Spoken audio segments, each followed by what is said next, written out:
This is Where We Live on Connecticut Public Radio. I'm Lucy Nalpathanchel. Connecticut received more than $2 billion under the American Rescue Plan Act. The General Assembly approved some of the federal stimulus money to help local agriculture and child nutrition. Today, Where We Live, we learn about the 2-year, $500,000 farm-to-school grant program, which could help schools offer local fresh food to students. Later, we talk with the co-founder of Micro to Life, a local business that grows nutrient-dense and culturally relevant crops for local schools. You can join us as well, 888-720-9677. That's 888-720-WNPR. You can share a comment on our Facebook page or find us on Twitter at Where We Live. First, joining us now are two members of Connecticut's Farm to School Collaborative. On Zoom with us, Don Crayco, Northeast Program Director for FoodCorps. Don, welcome to the show. Hi, Lucy. Thanks so much for having me here today. And also with us is Joey Listro, founder and executive director of New Britain Roots, and he's a member of the New Britain Board of Education. Joey, welcome. Hi, Lucy. Thanks so much for having me this morning. Don, I mentioned the Farm to School Collaborative. Before we get there, tell us about the work that you've done with FoodCorps in Connecticut schools. Sure, absolutely. FoodCorps is a nonprofit that operates in states across the country, and our mission is really to connect kids to healthy food in schools. Through our partnership with AmeriCorps and here in Connecticut, the Connecticut Commission on Community Service, we place emerging leaders in schools to conduct hands-on food education in classrooms, school gardens, and school cafeterias. We really have a vision as an organization for a country where, regardless of race, place, or class, students experience food education and nourishing meals in schools.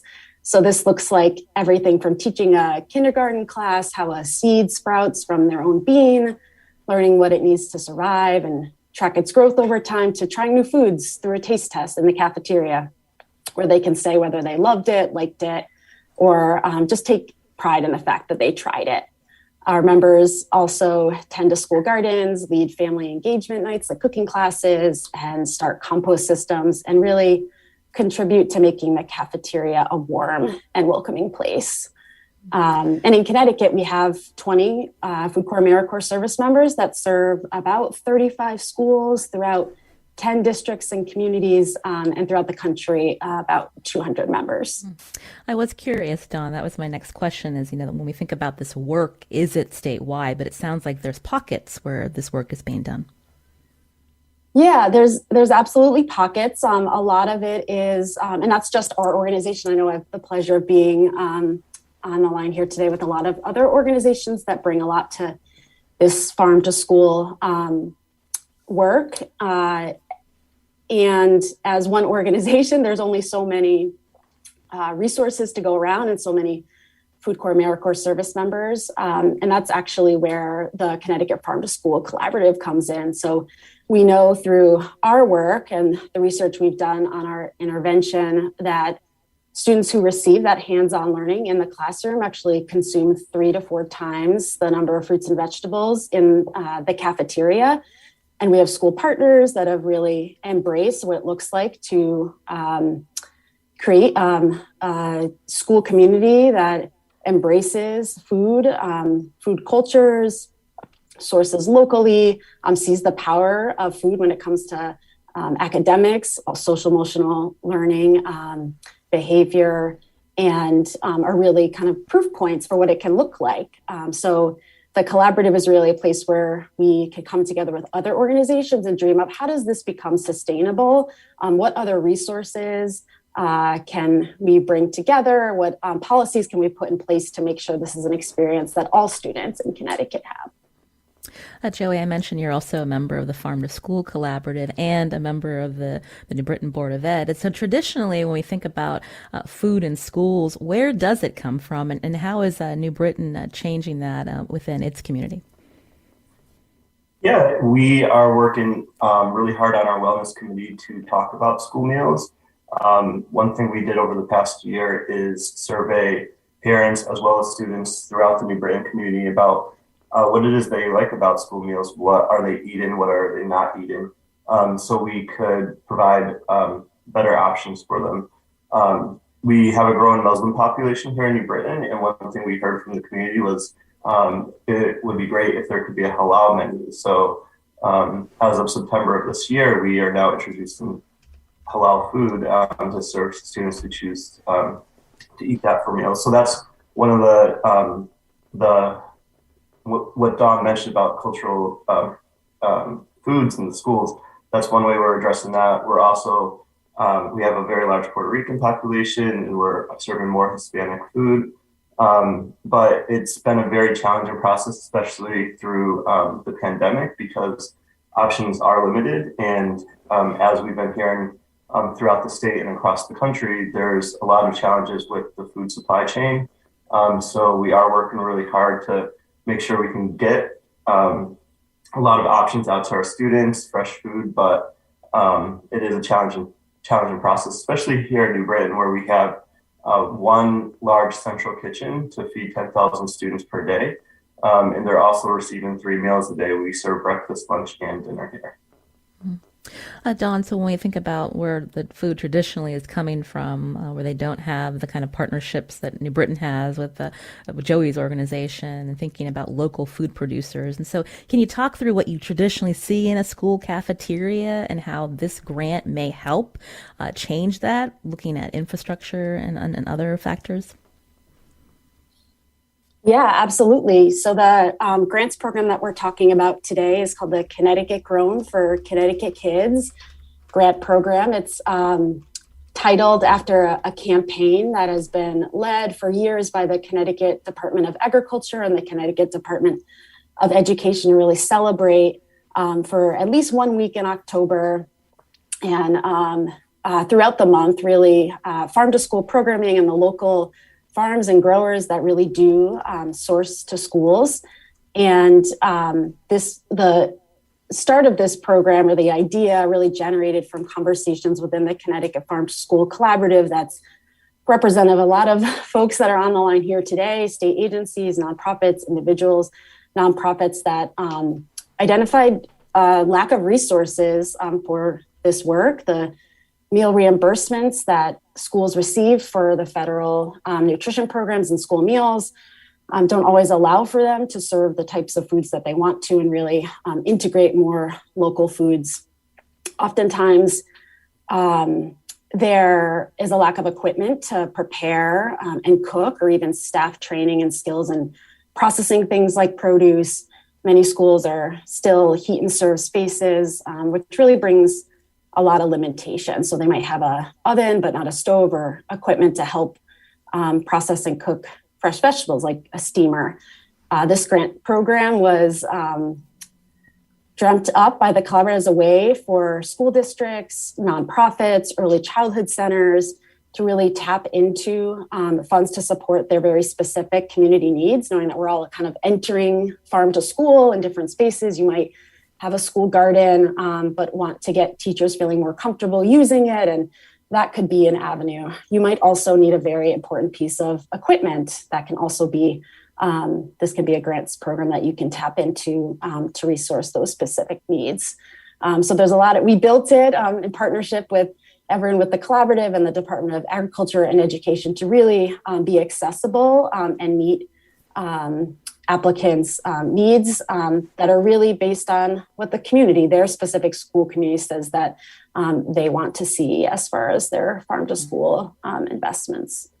And Dawn, when you look at how other states have approached farm to school efforts, how does Connecticut compare?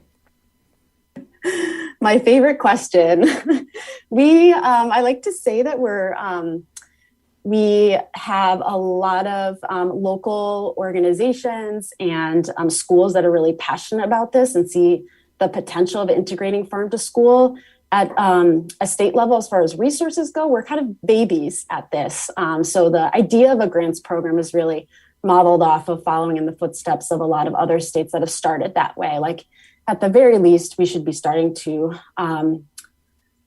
put our money where our mouth is and provide an opportunity for schools to be able to tap into this and really see the innovation that can come from that. And I know the Department of Agriculture wants to kind of create a community of practice around this. Like, how do we learn from one another to figure out what other resources, technical assistance, support structures, or policy could be possible? So this is mostly very exciting because it's one of the first pieces of legislation in Connecticut around farm to school, and certainly the first influx of funding that's accessible to schools and early childhood centers specifically, but we do have aspirations to do more after we're able to prove this is a wild success. You're hearing Dawn Crayco here on Where We Live. She's the Northeast Program Director for FoodCorps. Also with us, Joey Listro, who is founder and executive director of New Britain Roots and part of the New Britain Board of Education. So Joey, talk about your work with New Britain Roots and how you and your organization and others are thinking about food within schools and your approach to this grant program.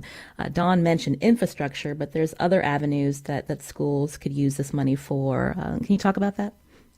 Sure, I'd be happy to. So New Britain Roots, at the core of our mission, it's to build community through good food. And we've been doing that over the past 6 years. We started with the mission of having a garden for every school in the district by 2020. A goal that we reached a little bit early. And there's 12 schools in New Britain. Each one of them has a garden, and then there's 4 with a greenhouse. Along with helping the schools build gardens and construct greenhouses, we also want to equip the staff at the schools to learn a little bit about how to incorporate some garden education and various programs into their own curriculum. So we do offer professional development for staff at the schools. We particularly like to reach teachers who are within our STEAM program, teachers who are teaching culinary arts, as well as after-school programs. We do offer after-school programs along with the Parks and Rec and YWCA here in New Britain. And we serve about 2,000 students a year through after-school and summer programs. And what the activities our students are doing in the programs are everything from planting the seeds for their garden, starting in February, to learning how food grows, where their food comes from. We have a lot of culinary teachers that are harvesting the food from the gardens and using it in their programs. Now, our gardens do produce about 2,000 pounds of food per year, which is a drop in the bucket. So if we were going to provide that all for the school meals, it wouldn't get very far. Again, we're feeding 10,000 students per day here in New Britain. So what we like to do is make sure that the food that is being grown and harvested is used within our after-school programs, our summer programs. We also give a lot of food to our local food pantries. And one thing I'm particularly proud of is our high school program, which is called City Growers, where we have about 12 to 15 high school students that do the maintenance in the gardens when school is not in session.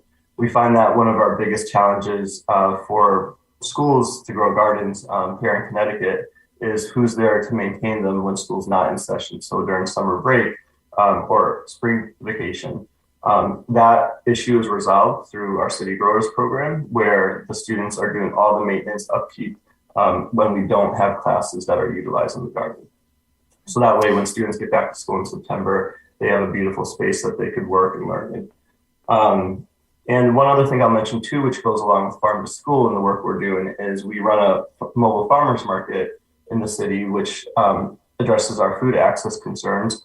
We believe food is a human right, and we want to make sure that healthy food options are available for everyone here in New Britain. So our mobile market will go to different sites, including many schools, to set up a farm stand which features locally grown produce, where parents who are picking up their children at the end of the day can shop with us, and we can get some better food out into the community that way as well.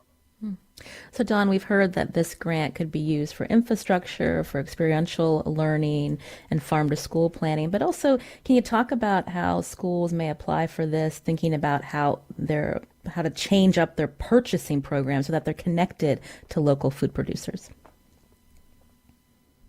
Yes, absolutely. So there are 4 tracks within the grants program, one for infrastructure, one for experiential learning opportunities, one for farm to school planning, as you mentioned, and the last one is the pilot Connecticut grown purchasing programs.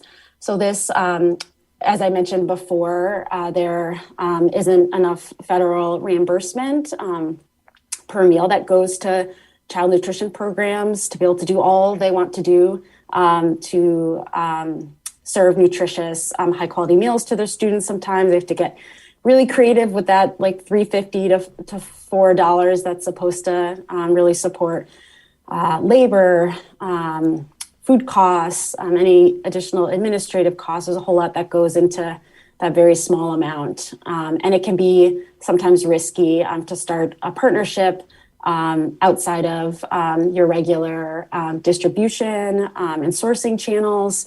So what this allows for is additional funding to do just that, to go out, create a relationship with a grower or a farmer, better get to know their needs. They're, in some ways, like speak different languages, farmers and school food service directors who are really administering federal nutrition programs and everything that comes with that. So we have a lot of hopes that not only will this resource their financial needs but it will also start a relationship. And if you can meet people like where their goals are and meet their needs, it can be the start of a really beautiful relationships that's long-term and really something that can grow. It might start as just like sourcing some butternut squash for a taste test, but then turn into what we would call forward contracting, where the farmer and the farmer actually growing that food for that school or that school district for the future.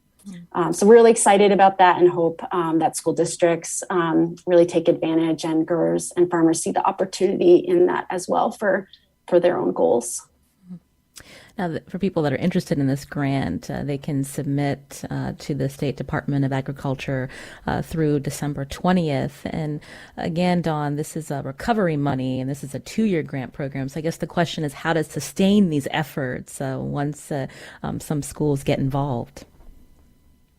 Yeah, the big question. Well, I think the best thing we can do is, you're helping with it here today, get the word out about the program. We know that the Connecticut Department of Agriculture is actually hosting a webinar, a Q&A session tomorrow morning at 10 o'clock. You could find information on their website, which I'm sure we can post. There's a lot of interest already. There were close to, last I checked, close to 100 participants that are already registered to learn more about this. And I think we really want to see a lot of applicants want to track the progress, evaluate the progress of the grants program, be able to come back and ask for state funding or other funding to support the growth of this program in the future. And Joey, before we go, we were talking about all these opportunities within schools. I'm just wondering, from your experience in New Britain, how do families and parents react to these efforts, and that you're also centering these conversations when we think about access to food, making sure that people of color are not left out of these conversations? Yeah, that's one of the things I was really pleased with the grant. We are prioritizing aligned school districts, which those are lower income districts, which we really need to work with to improve what's happening with our school meals. The feedback I get from families I work with in any of our programs, or also on the Board of Education, is great. They want the exposure. They want their children to explore as many food options as they possibly can. One thing we do with our little kids, our kindergarten through third graders, is food literacy. So we're identifying a lot of different fruits and vegetables, what do they look like, how do they look when they're growing. I want kids to come out of our program knowing that potatoes grow in the ground and not on trees. I want them to taste everything that they're growing. For a lot of our gardens, we grow kale or collard greens. It's just an easy vegetable to grow. But one that a lot of our children haven't tried before. And echoing what Dawn is saying, as well as what others on this call I'm sure are seeing, is when a child grows a vegetable from seed, they may not eat that if it was served to them for dinner, but if they're growing it and they're going to taste it in their garden, they're 100% going to take ownership and try that vegetable and also get their friends to try it. It's a critical thing that FoodCorps teaches. And the more we can expose the children to various foods, the more varied their diet will be in the future, and they'll have better health outcomes. And one of my favorite stories is I had a parent come up to me and they were shopping with their son who was in one of our programs. And rather than reaching for like fruit roll-ups or gushers at the grocery store, they recognized kale in the produce section, and the mother purchased it to cook at home. So the recognition and the everything they're learning from what they're growing in the gardens is really creating long-term positive health outcomes for the students, and I think the families really appreciate that. Well, that's a great story to share with us. Joey Listro, founder and executive director of New Britain Roots, also a member of the New Britain Board of Education. He chairs the Wellness Committee. Joey, thank you for your time. Thank you so much. Also, Don Crayco is here, who's the Northeast Program Director for FoodCorps. Don, thank you. Thank you, Lucy. This is Where We Live on Connecticut Public Radio. As we've heard, some Connecticut schools already have an agricultural focus. How could this farm-to-school grant strengthen their programming? We hear from 2 high schools after the break. You can join us too. Find us on Facebook and Twitter at Where We Live.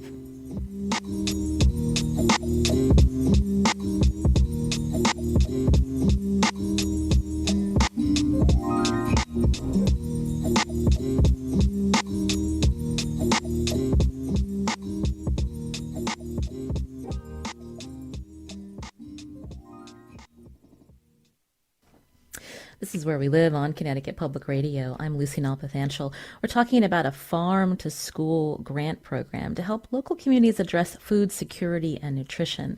Joining us now is Monica Maccera-Filppu, Executive Director at Common Ground High School in New Haven. Monica, welcome to the show. Hi, thank you so much for having me today. And also with us is Erika Bahler. She's with Rockville High School's Agricultural Science and Technology Department, or Education, where she's the department head. That's in Vernon. Erika, welcome. Good morning, Lucy. So Monica, I'll start with you. You're executive director at Common Ground High School in New Haven, also a member of the Farm to School Collaborative. So talk to our listeners who may not know a lot about Common Ground, how local farms are informing students' experience and how that gets brought into the curriculum. Sure. So Common Ground is a local nonprofit in New Haven that operates the Common Ground High School, Urban Education Center, and our farm. So we're lucky in that we have a wonderful urban farm on our campus. And our focus at Common Ground is on youth leadership, youth empowerment, and like food justice and social justice. And our farm and our food access programming really creates a beautiful medium through which to study these issues of social justice. And so the farm and where our students at the high school start their night food experience, learning about our campus here, like grounding themselves in the context of their local environment, which is our farm, West Rock Park, and really learning about the food that they eat and where it comes from. And then they move on to other curricular connections within the broader community. So that's how we work with the high school. We also, both our environmental education center and our farm do a lot of work with New Haven public schools, trying to really expand what we've had the opportunity to do here at Common Ground with our high school students, broader into the community, giving, opportunities for learning about food access and where their food is grown to students across New Haven. So I'd asked our previous guest when we think about traditional school food. And so what does that look like at your high school? Oh, it's a wonderful thing to behold. It is a little different in COVID, unfortunately, because we do have some single-use, needs. But at Common Ground, we make sure that every meal includes at least one item from our farm or from other local farms. And we are able to provide, both vegetarian and meat options, as well as halal options, because we serve a large portion of refugees and folks who have follow halal dietary rules. And, last week I had fried green tomatoes from our garden because it's that season as part of my meal. And one of the things that we found that we do here, that we're really fortunate to have a food justice educator on our staff. And what we've done is, she works half her time on the farm, actually like bringing students onto the farm and having them learn about growing their own food. But then half of her time is focused in the high school, making curriculum connections with teachers and the classes. And we found that like the taste testing opportunities and the teaching students recipes through really fun things like cooking club and other ways, get kids to try some of the more, like some of the new foods like Joey was talking about earlier, the fried green tomatoes, the kale salad. We have some of the foods that that they're used to seeing, hamburgers, chicken, chicken tenders or chicken in all its forms. We also get kids to try the more homemade versions of those foods with more locally sourced ingredients through the work of our food justice coordinator who does that connection. So it sounds like at Common Ground, students have access to some of this local farm fresh food. And so when you think about this farm to school grant, will Common Ground apply for it? And, what avenue or what bucket would you like to try to get that grant for? Maybe updating infrastructure? Yeah, that's a great question. I think we're definitely looking at that grant and seeing that opportunity and trying to figure out the best way to apply for it. I think that we're more likely, from what I hear from my team, to apply for it to the work what we call our ripple effect work of going into schools in New Haven and doing this work and helping them build their own school gardens and things like that. It seems like the experiential learning bucket of the grant was most aligned to our work. Although we definitely I was really excited to hear Dawn talking about some of the procurement options. We have a simple path through our own farm of procuring local food, but it is still really challenging to, frankly, raise the money. We raise the money through philanthropy to keep our farm operating so that our farm can provide that food. So we'll look at that option as well, but I think we're positioned probably to use this to expand access to those things across New Haven. And Erika, I mentioned you're with Rockville High School in Vernon, so there's an agricultural education focus there as well. So tell us more about your high school and then the farm to school plans you may have in the works. So we're a comprehensive high school, but we have a regional agricultural science program, and there are 20 of them in the state. So students have the opportunity to apply to attend a program. And here in Vernon, we offer courses in agricultural mechanics, plant science, animal science, aquaculture, natural resources. And we do have lots of opportunities for them to grow food and learn all about that. Specifically, we have an aquaponics system that we've been working with just in the past year. And we've been growing some things there, some kale, broccoli, lettuce, cucumbers, things like that. And we did also this past year just create a garden. It's a little less than a quarter acre, so not huge, but again, giving the kids, that experience to really see and grow their produce. One thing that Joey had mentioned earlier was about a drop in the bucket, right? So when our director of food and nutrition services, she's just reached out to me recently to start this conversation about what we're able to produce that they could use here in the actual school cafeterias. We can only supply so much. The challenge of not having students here during the summer months when a lot of that is happening is really going to limit us what we're able to do. But definitely as far as, experience for the students, we offer a lot of opportunities for them really to have great experiences with agriculture here. You mentioned aquaponics. Talk through, why you started that. When we think about, the traditional growing season and how it can be extended, I guess. Right. Yeah. Yep. In a greenhouse, we started a system in there. So we have koi fish in the tank, and their fertilizer provides the nutrients that the plants need. So we've done some cucumbers in there, some lettuce, some kale, and that's something that, we're able to do year round. So far, we have just sold the produce to staff members, but it's been, really well received. We do the same with the eggs from our chickens, but definitely just on a small scale.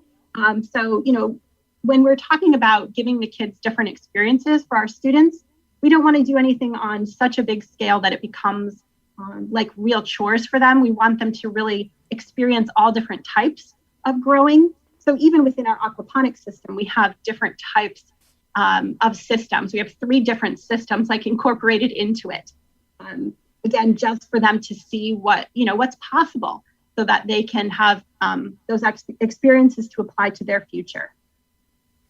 And what about infrastructure? It was interesting to hear Dawn talk earlier about, schools not having stoves per se, but boilers to heat up food. And when you think about farm fresh food, being able to keep it chilled and so it doesn't spoil, I'm just wondering if you can talk through how you're thinking about that at Rockville High School. Yeah, that's a good question. That's a challenge. We definitely don't have a lot of storage here. So if we were to produce crops that would need to be stored long term, I'm not sure how that would work. There are a lot of the agricultural programs that have a full food science part of their program. That's not something we here offer in Vernon, but I'm sure they have more ability for storage as far as coolers and things like that. We just have a small cooler that we put things in temporarily, but we're moving our product, right away to the teachers and the staff here. So that hasn't been an issue. But if we're talking about, trying to produce potatoes and carrots and things that can store long term, we would definitely need some places to do that. And Monica, what about you at Common Ground? How do you think about infrastructure needs? Yeah, so I think we were able to build a commercial kitchen a few years ago. And definitely, I think so. We have like the big freezer where we're able to hold the processed food from our farm. So we have more, I think we have more of a labor issue, right? Like how making sure that we can pay for labor over the summer, for example, when our kitchen staff isn't working to process all the crops so that they can be used in the kitchen. And then I think, frankly, like grants like this are amazing because Common Ground's been doing this work for well over 20 years. They've gotten pretty creative. So actually, when I say we're doing great on infrastructure, some of that's just the creativity of our folks, like, making cold boxes out of things, etc. So I definitely know that for our farm team in particular, like having, freezers and things like that has not been possible, and probably because the funding hasn't been available. So I think this is a really big opportunity to try to sort of change the way we prioritize who and how we support farmers and folks producing local food for schools.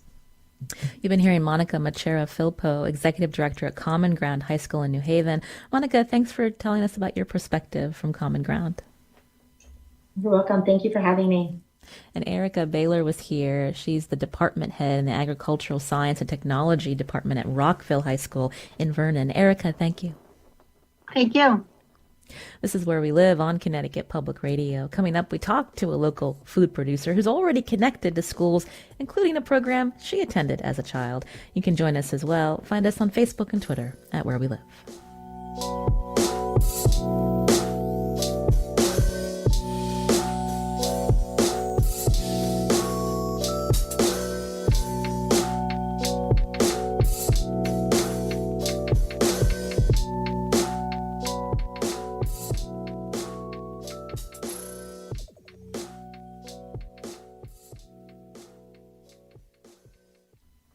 This is Where We Live on Connecticut Public Radio. I'm Lucy Nalpathanchel. Coming up tomorrow, quitting your job often takes some time and consideration, but more and more people are saying, I quit with or without 2 weeks' notice. On the next Where We Live, we talk about why Americans are leaving the workplace. Are you one of them? Join the conversation tomorrow. Now today we're learning about the Farm to School grant through the State Department of Agriculture. Part of the program could connect schools and daycare centers with local food growers like Zania Johnson. She's co-founder and operator of Micro to Life. Zania, welcome to the show. Good morning, Lucy. Thank you for having me. This almost seems like a no-brainer to connect and foster relationships of local farmers with schools. So tell us how you started Micro to Life. Yes, sure. So Micro to Life, I would say, has two distinct stories that merged into one. And what I mean by that is that I also have a business partner, but we both had our separate experience before the establishment of our business. But from my standpoint, my story starts from UConn. So I attended the University of Connecticut as an undergraduate student where I was pursuing a degree in biological sciences. And at the same time, my business partner was receiving a dual degree in biology and nutrition. And he recommended that I should take an intro to nutritional science course, as he can really see the parallel between biology and health, which was one of my main interests. So I took that course and I really began to see the connection between health and nutrition. And I really loved it. I was very interested in it. And that eventually led for me to get a degree, again, go back to UConn and get my graduate degree in nutritional sciences, where I was able to gain a deeper understanding in the effects of food consumption on health and behavior. But at the same time, while I was in my program and learning deeper in the effects of nutrition, I also looked at the agricultural side. So learning how to grow your own food. And at the time, I didn't really have any experience growing my own food at all. I knew where my food come from. I had some idea, but I never really dived into the importance of growing your own food and the nutrient density that's in the food that you grow. And so that essentially led for myself and my business partner, who was having his own special story with growing food.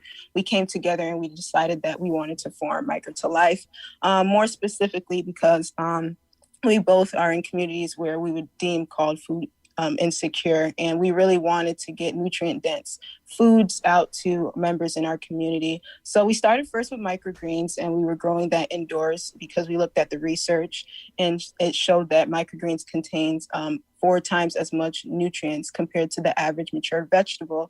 And we did that on a small scale. But at the same time, as we started selling our microgreens at a winter market, we ran into a local farmer who grows right in Hartford, Connecticut. And he came up to us and stated, would you like more land to grow more than just microgreens? And we said, yeah, sure, why not? And we decided to join Knox Incubator's Farmers Program that same year. And that's where we really started to expand beyond just growing microgreens, but also the importance of just growing all types of different vegetables. And we did that for about 2 years. And now we are currently in Simsbury, Connecticut, farming on half an acre, where we are growing all types of different vegetables. And a lot of our produce is being distributed to Hartford Public Schools. Now, Zania, you have a relationship with Hartford, as you just mentioned. So when we think about all these other crops that you're now growing, you're making sure that they're also culturally relevant. Talk through why that's important. Yes, so it's important, at least from our standpoint, to grow culturally relevant foods. We really wanted to grow foods that hold a significance to a particular culture, and specifically the cultures that are in the community of Hartford. So Hartford has various different cultures. You have the Caribbean culture, you have the African American culture, you have the Asian culture. And we didn't just want to only grow crops that were just, random, but we really wanted to grow foods that people can connect with, that they eat around their dinner table each and every night. And we wanted to show them that, hey, you can grow it here in Connecticut.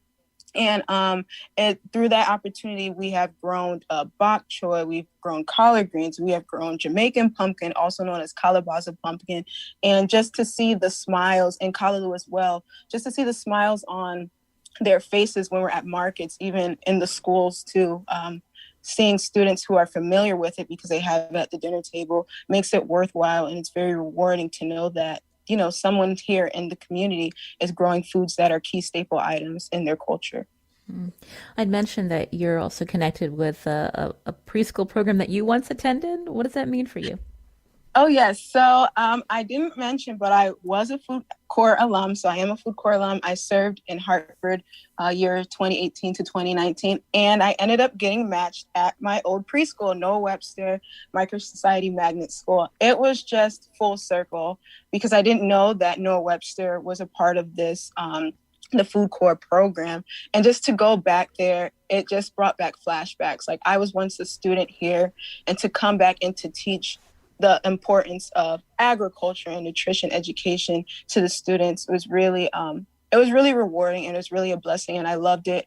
I loved teaching there throughout my experience, and I really got to see students learn more about agriculture and nutrition through that opportunity. This grant program is open for local schools to apply, also daycare providers and other childhood education centers. And so I'm wondering, from your perspective, when you hear about the grant program, how this can help you as well, or places you see where the state could improve in connecting local food producers with schools.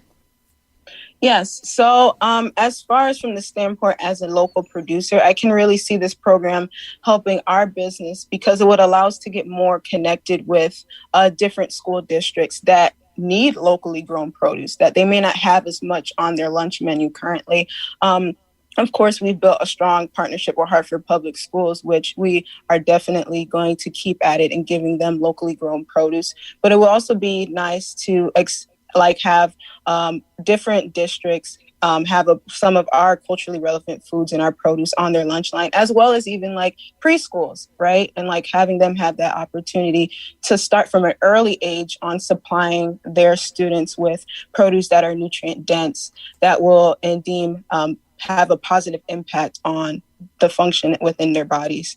So are you hoping to expand outside Hartford, or tell us more about this?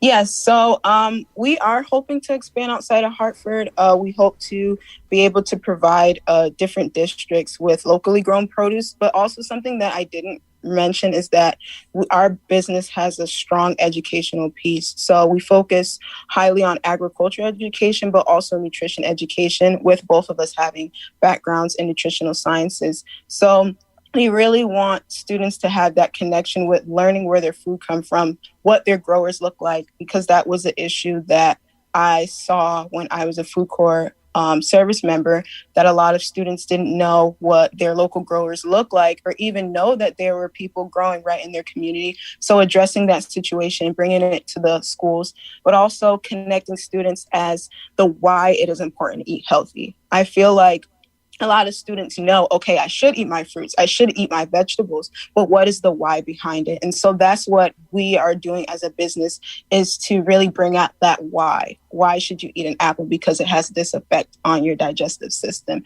and really helping them connect that through different forms of learning, through visual, auditory, tactile, verbal. So we're really trying to do it in a way which is fun for students, meeting it at their level so they can really understand. You mentioned earlier the importance of food that's recognizable, that's culturally relevant.